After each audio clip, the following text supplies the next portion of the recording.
السلام عليكم ورحمة الله وبركاته. يومكم مبارك بإذن الله تعالى. الله يحفظكم والله يبارك فيكم إن شاء الله. الله يديم عليكم النعم ديالو يا رب العالمين. بغيت ندير واحد الوصفة ديال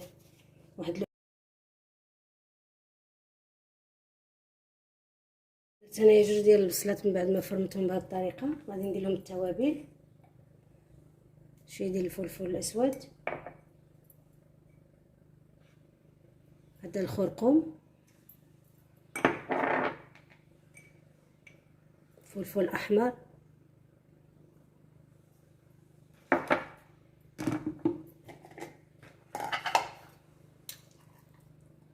هذا قزبر ومعدنوس،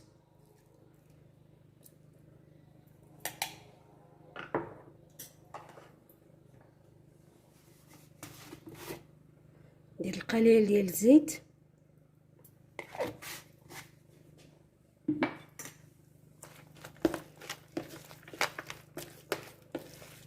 غادي ندير الثوم بودره، ندير شويه د الملحه،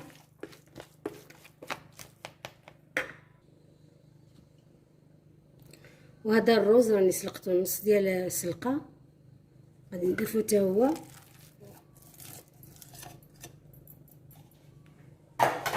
كيجي واعر في هاد الخلطه، كيجي زوين ما شاء الله. انا دائما هكا كندير الرز في الكفته كيجي زوين.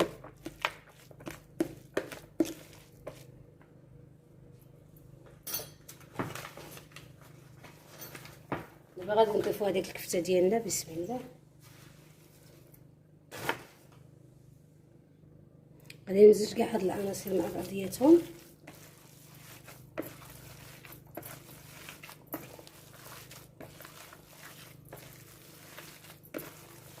نجربوا الرز في الكفته كيجي رائع. سلقوه واحد شويه قريب يطيب، خليوه غير ما يطيبش وصافي، ولكن كيكون قرب انه يطيب.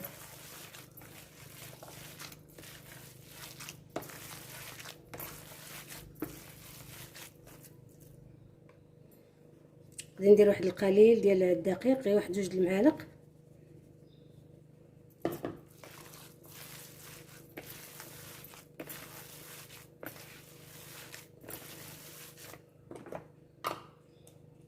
الملحه ما درتهاش قبيله نسيتها، نديرها دابا.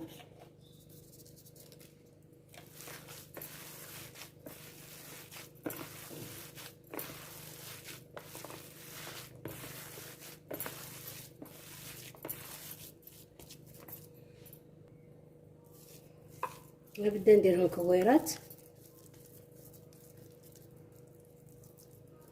ندخلهم في هذا العمود ديال الشيوه.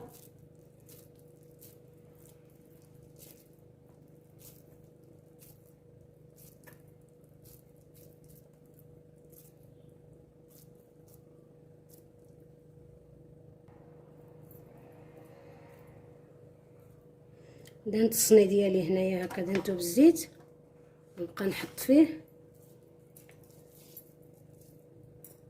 كندهن يدي بالزيت باش ما تلصقش فيا هاد الحشوه. ندير الكويرات كيبقى لي اختيار، بغيتها كبيره ولا صغيره على حسب ما بغيتها.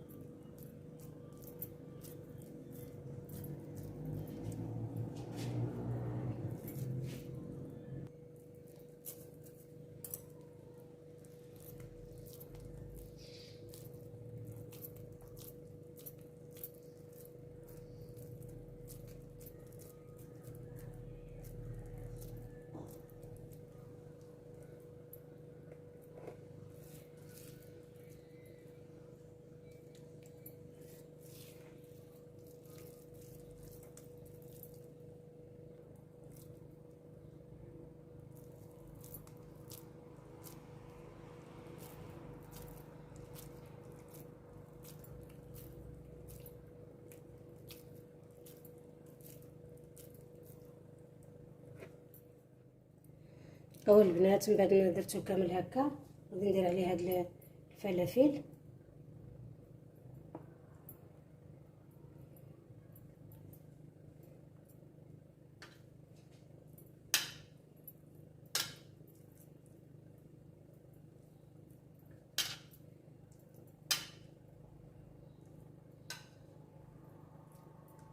كيعطيهم واحد المذاق زوين هاد الفلافل.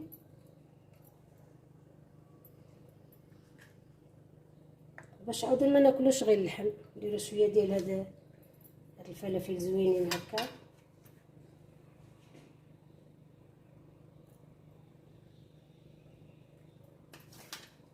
ندير هاد الطماطم حتى هي، الطماطم الصغيره.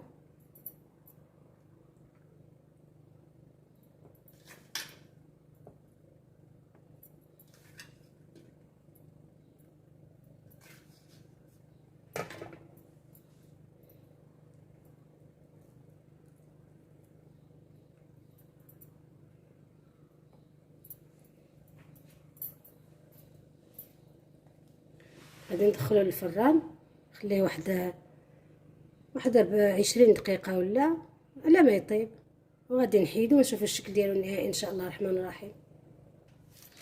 هو البنات هاد الورق راني نفختو بالماء باش يساعدني.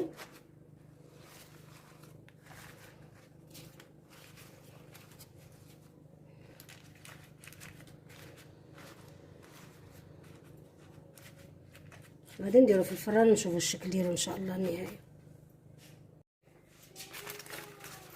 هو البنات الطبق ديالنا من بعد ما طاب ها هو جا على هذا الشكل، جا زين. غادي ندير له شويه ديال الطماطم وردو غير شويه للفران. هذه مطيشه غير انا طيبتها في الدار، راه فيها العطريه وفيها الملحه وفيها كل شيء، باش يدير لنا واحد لاصوص فاش اللي بغى يدير في الخبز.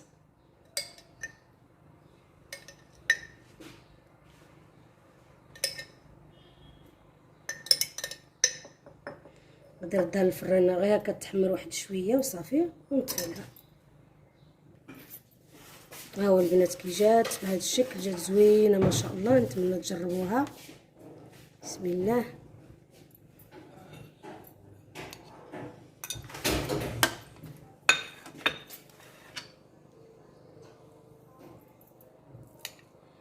ها هي كي جات ما شاء الله. ندير شويه ديال هذاك لاصوص. وجبه كامله متكامله.